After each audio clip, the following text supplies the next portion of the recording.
एक समय की बात है कि कबूतरों का एक दल आसमान में भोजन की तलाश में उड़ता हुआ जा रहा था।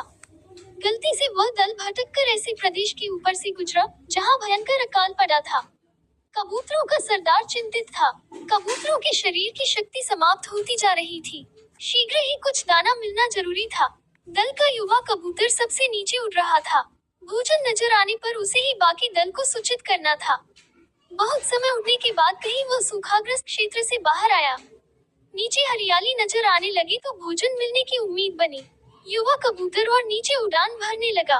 तभी उसे नीचे खेत में बहुत सारा अन्न बिखरा नजर आया। चाचा, नीचे एक खेत में बहुत सारा दाना बिखरा पड़ा है, हम सबका पेट भर जाएगा।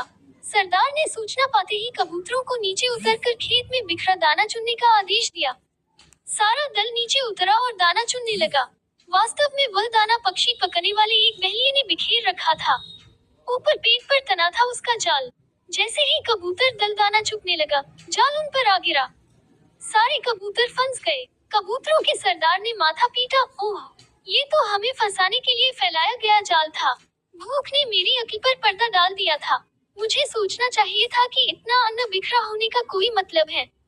अब पछताए होत क्या, जब चिड़िया चुग गई खेत। एक कबूतर रोने लगा, हम सब मारे जाएंगे। बाकी कबूतर तो हिम्मत हार बैठे थे, पर सरदार गहरी सोच में डूबा था। एकाएक उसने कहा, सुनो, जाल मजबूत है ये ठीक है, पर इसमें इतनी भी शक्ति नहीं कि एकता की शक्ति को हरा सके। हम अपनी सारी शक्ति को जोड़े तो मौत के मुंह में जाने से बच सकते हैं। युवा कबूतर फफड़ाया, चाचा, साफ साफ बताओ तुम क्या कहना चाहते हो। जाल ने हमें तोड़ रखा है, शक्ति कैसे जुड़े। सरदार बोला, तुम सब चोंच से जाल को पकाओ, फिर जब मैं फुर कहूँ तो एक साथ जोर लगाकर उठना। सबने ऐसा ही किया। तभी जाल बिछाने वाला बहेलिया आता नजर आया। जाल में कबूतर को फंसा देख उसकी आंखें चमकी।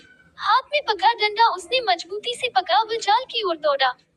बहेलिया जाल से कुछ ही दूर था कि कबूतरों का सरदार बोला, फुर्ररर।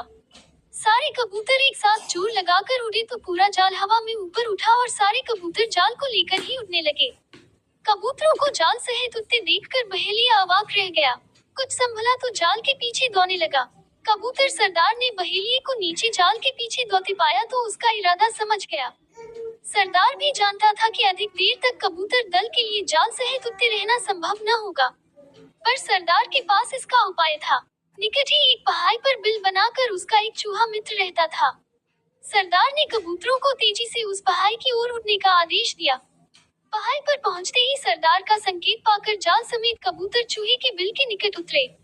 सरदार ने मित्र चूहे को आवाज दी।